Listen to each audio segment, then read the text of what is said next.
আসসালামু আলাইকুম ভিউয়ার্স, সবাইকে আমার চ্যানেলের পক্ষ থেকে স্বাগত জানাচ্ছি।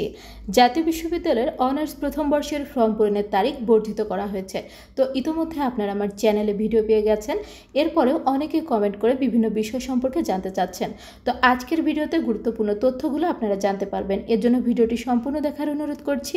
আর মূল ভিডিওতে যাওয়ার আগে একটি রিকোয়েস্ট, আপনি যদি আমার চ্যানেলের নতুন দর্শক হয়ে থাকেন তাহলে চ্যানেলটিকে সাবস্ক্রাইব করতে ভুলবেন না, পাশে থাকা বেল আইকনটি বাজাতে ভুলবেন না। তবে ইতিমধ্যে যারা সাবস্ক্রাইব করেছেন সবাইকে অসংখ্য ধন্যবাদ। পেজ থেকে দেখলে অবশ্যই পেজটিকে ফলো করবেন। তো চলুন কথা না বাড়িয়ে মূল ভিডিওতে চলে আসি। অনার্স প্রথম বর্ষ পুনঃমূল্যায়ন ফলাফল। জাতীয় বিশ্ববিদ্যালয়ের অধীনে অনার্স প্রথম বর্ষ পরীক্ষার পুনঃমূল্যায়নের ফলাফল 23 জুন প্রকাশ করা হয়েছে। যাদের ফলাফল পরিবর্তন হয়েছে তাদের অনলাইন মার্কশিটের রেজাল্ট আপডেট করা হয়েছে। অনেকে কিন্তু কমেন্ট করে বলেছেন যে আপু আমার তো রেজাল্ট আপডেট হয়নি, আপনারা চেক করে দেখবেন, আপনাদের রেজাল্ট কিন্তু আপডেট করা হয়েছে।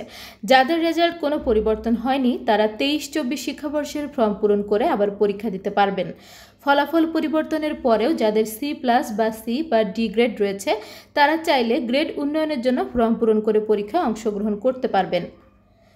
24 জুন থেকে EMS ওয়েবসাইট চালু করা হয়েছে ইতিমধ্যে। এরপর ফর্ম পূরণের সময়সীমা বৃদ্ধি সংক্রান্ত নোটিশ প্রকাশ করা হবে। নিয়মিত আপডেট পেতে আমার পেজ এবং ইউটিউব চ্যানেলে আপনারা চোখ রাখবেন। অবশ্যই আমার ইউটিউব চ্যানেলটি সাবস্ক্রাইব করে রাখবেন আর পেজটি ফলো দিয়ে রাখবেন, তাহলে প্রতিদিনকার সকল প্রকার আপডেট কিন্তু আপনারা আবার চ্যানেলে পেয়ে যাবেন। অনেকে কমেন্ট করেছেন যে আমাদের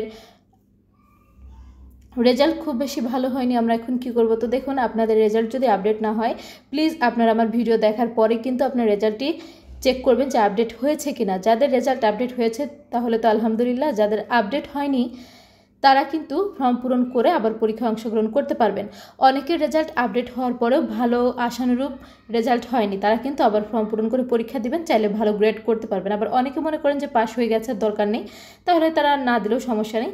আবার অনেকে ফর্ম পূরণ করে ফেলেছেন তো পরীক্ষা দিতে চাচ্ছেন না, সেক্ষেত্রেও সমস্যা নেই। আবার অনেকে এর রেজাল্ট আপগ্রেড হয়েছে তারপরেও কিন্তু পরীক্ষা দিতে চাচ্ছেন ভালো পয়েন্ট পাওয়ার জন্য, তো দিতে পারেন, কোনো সমস্যা নেই। তো এরপরেও কেউ যদি কোনো বিষয় জানতে চান অবশ্যই কমেন্ট করবেন। জাতীয় বিশ্ববিদ্যালয়ের প্রতিদিনকার সকল প্রকার খবর পেতে আমার চ্যানেলটি সাবস্ক্রাইব করে রাখবেন। ভিডিওগুলোতে বেশি বেশি করে লাইক করবেন, ভিডিওগুলো বেশি করে শেয়ার করবেন। শিক্ষা সংক্রান্ত যে কোনো বিষয় জানতে অবশ্যই কমেন্ট করবেন, আমি প্রত্যেকটি কমেন্টে রিপ্লাই করবো ইনশাল্লাহ। আর যখনই অনার্স প্রথম বর্ষের পরীক্ষার রুটিন দিয়ে দেওয়া হবে তখনই আপনারা আমার চ্যানেলে ভিডিও পেয়ে যাবেন। সেই আপডেট ভিডিওটি পেতে অবশ্যই আমার চ্যানেলটি সাবস্ক্রাইব করে রাখবেন। আজকের ভিডিওটি এ পর্যন্তই। আল্লাহ হাফেজ।